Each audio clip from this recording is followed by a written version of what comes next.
जय Hind. Live times आप देख रहे हैं और मैं हूं आपके साथ स्वाति आर्य। स्वागत है आप सभी का बुलेटिन में। बुलेटिन की शुरुआत करेंगे कफ सिरप सिंडिकेट मामले में आज ईडी एक्शन में दिखाई दे रही है। लखनऊ, वाराणसी, रांची, अहमदाबाद, जौनपुर और इसी के साथ ही सहारनपुर में सिंडिकेट से जुड़े आरोपियों के 25 ठिकानों पर छापेमारी की है।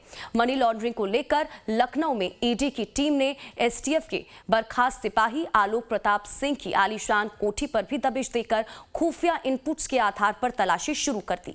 यहां से एजेंसी को कई संदिग्ध दस्तावेज, बैंक लेन देन से जुड़ी फाइलें, डिजिटल डिवाइस और कथित हवाला एंट्रीज से जुड़े रिकॉर्ड भी मिले हैं। इन कागजात को अब जब्त कर लिया गया है। तो देखिए, लखनऊ में एसटीएफ के बर्खास्त सिपाही और कोडीन युक्त कफ सिरप तस्करी के आरोपी आलोक सिंह पर ईडी ने शिकंजा कसा है। सुबह से ही आलोक सिंह के घर तलाशी अभियान जारी है। लाइफ टाइम संवाददाता धीरज त्रिपाठी की इसी को लेकर एक रिपोर्ट दिखाते हैं आपको।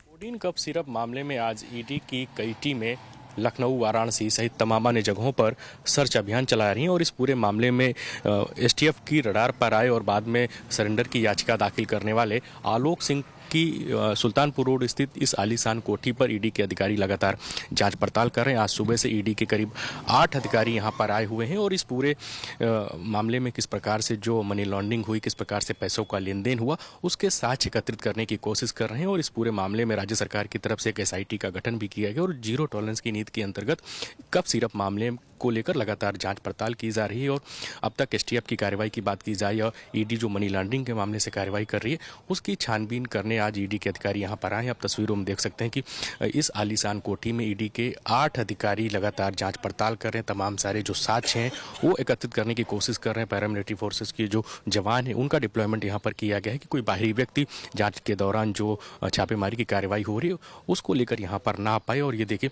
ईडी के अधिकारी जब आज यहाँ पर सुबह जांच पड़ताल करने आए तो उनके एक तरीके से होश उड़ गए कि एसटीएफ का एक बर्खास्त सिपाही किस प्रकार से एक आलीशान कोठी में आ रहता था। यहाँ पर आलोक सिंह के परिवार के लोग हैं, उनकी पत्नी है और उनकी एक छोटी बेटी इस घर में मौजूद, इसके अलावा और कोई नहीं है। आलोक सिंह के जो और करीबी लोग हैं वो यहाँ पर मौजूद हैं और अंदर ईडी के जो तमाम अधिकारी हैं वो लगातार जांच पड़ताल कर रहे हैं और कोशिश की जा रही है इस पूरे मामले में कि किस प्रकार से आलोक सिंह ने जो फर्म बनाई थी और शुभम जायसवाल के संपर्क में आया था और उसको लेकर जो लगातार जाँच पड़ताल है वो की जा रही है। और वहीं जो शुभम जायसवाल उसने इलाहाबाद उच्च न्यायालय में एक अपनी एफआईआर रद्द करने और गिरफ्तारी पर रोक लगाने की याचिका भी दाखिल की है।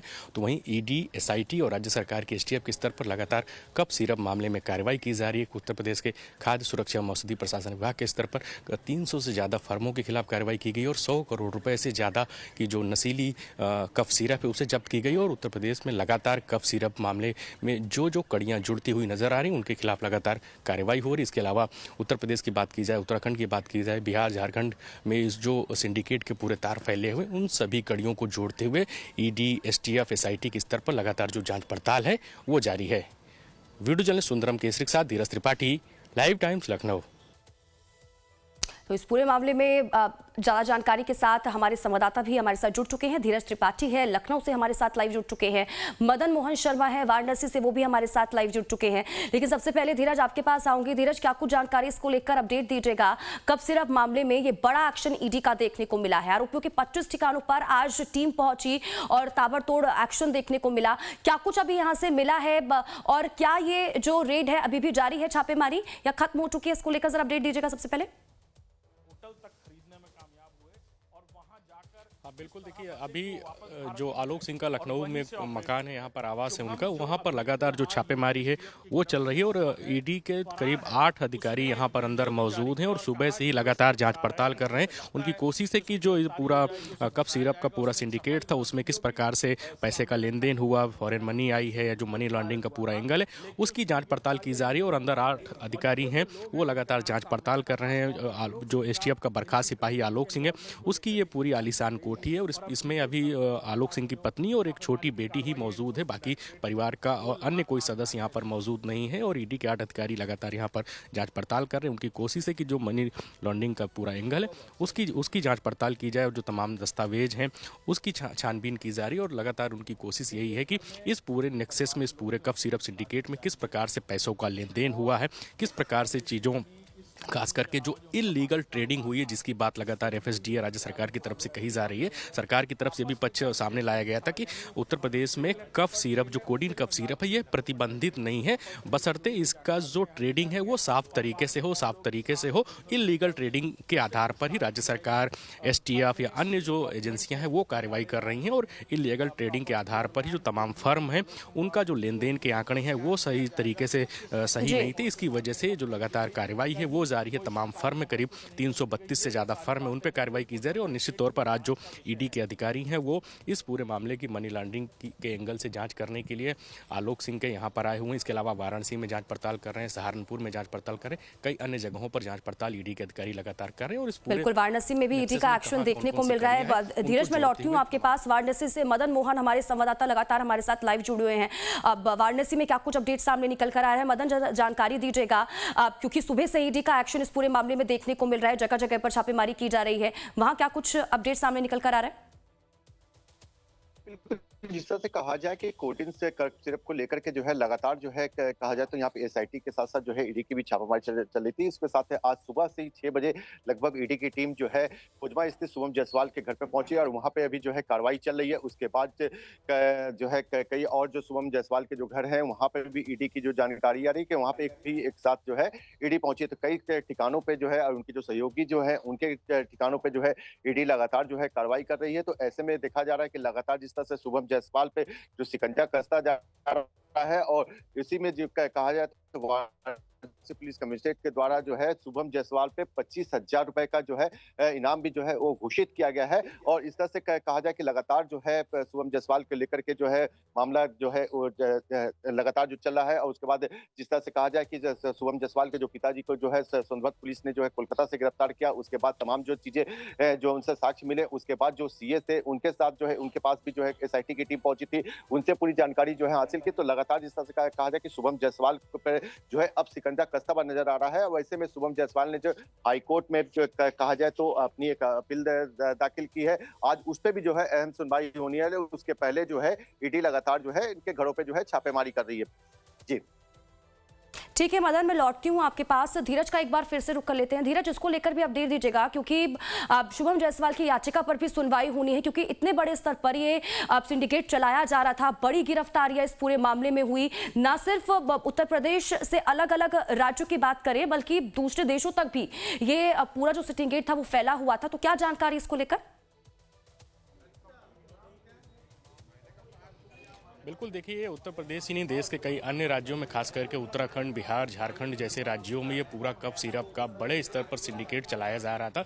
और यही कारण है कि जिस प्रकार से पूरा घटनाक्रम चलाया गया, तमाम जो अन्य राज्यों में बच्चों की मौत हुई, उत्तर प्रदेश सरकार की तरफ से कहा गया है, दावा किया गया है कि यूपी में किसी ये जो प्रतिबंधित कफ सिरप है इसकी वजह से किसी बच्चे की मौत हुई। सरकार की तरफ से यह भी दावा किया गया है कि उत्तर प्रदेश में ये जो कोडीन कफ सिरप या इससे जुड़े हुए अन्य जो कफ सिरप है वह प्रतिबंधित नहीं है, बशर्ते इसका इलीगल ट्रेडिंग न की जाए। सरकार की तरफ से दावा किया गया।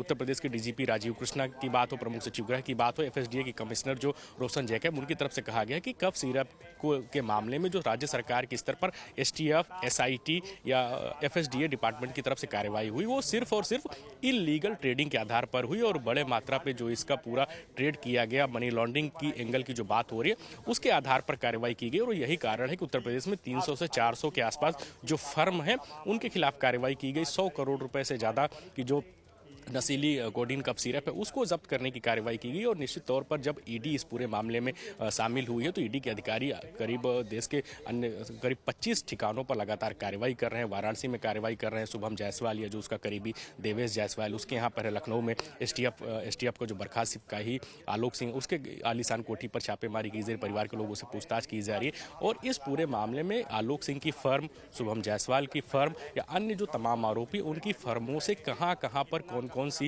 ये कफ सिरप का कहाँ ट्रेड हुआ है, विदेशों में किस प्रकार से भेजी गई, किस प्रकार से कौन से खातों में पैसे आए, मनी लॉन्ड्रिंग किस प्रकार से हुई, उन तमाम चीज़ों के उसकी कड़ियाँ जोड़ने का काम ईडी के अधिकारी लगातार कर रहे हैं। इसके अलावा ईडी की एक और टीम सहारनपुर में, जहाँ से अभिषेक शर्मा की अरेस्टिंग हुई थी, उससे पूछताछ की जा रही है। इसके अलावा शुभम ने जिस प्रकार से इस पूरे मामले में अपना बचाव करने का फैसला किया है और एफआईआर रद्द करने और अरेस्टिंग पर रोक लगाने की मांग की है और वहां पर याचिका दाखिल की, उस पर भी आज सुनवाई होनी है। और जो जानकारी निकलकर सामने है उसमें हाईकोर्ट से किसी भी प्रकार की उनको राहत नहीं मिलने वाली। राज्य सरकार की तरफ से एडवोकेट जनरल वहां पर अपना पक्ष रखेंगे और सरकार के स्तर पर किस प्रकार से अभी तक बड़ी कार्रवाई हुई है उसका पक्ष वहां पर रखेंगे और उसकी एफआईआर जो रद्द करने की बात कही गई उसको नकारने का काम राज्य सरकार की तरफ से किया जाएगा। और इस पूरे मामले में जो राज्य सरकार के स्तर पर एसआईटी टीम का गठन किया गया था, उस एसआईटी टीम के सामने आलोक सिंह जो एसटीएफ का बर्खास्त सिपाही है, अमित सिंह टाटा की बात हो या अन्य जो आरोपी शुभम के जो पिता हैं उनकी अरेस्टिंग हुई थी, अन्य लोगों की जो अरेस्टिंग हुई, वो सभी आरोपियों से बिल्कुल धीरज, यानी कि कहा जा सकता है कि जिस तरह से ईडी का आज एक्शन देखने को मिला है, कई सबूत अभी उनके हाथ लगे हैं। अब आने वाले समय में और भी गिरफ्तारियां इस पूरे मामले में हो सकती हैं, कई और नाम है जो सामने आ सकते हैं। ठीक है धीरज, बहुत बहुत शुक्रिया इन तमाम जानकारी के लिए और हमारे साथ जुड़ने के लिए। मदन भी वाराणसी से हमारे साथ जुड़े थे। मदन, आपका भी बहुत बहुत शुक्रिया इन तमाम जानकारी के लिए और हमारे साथ जुड़ने के लिए।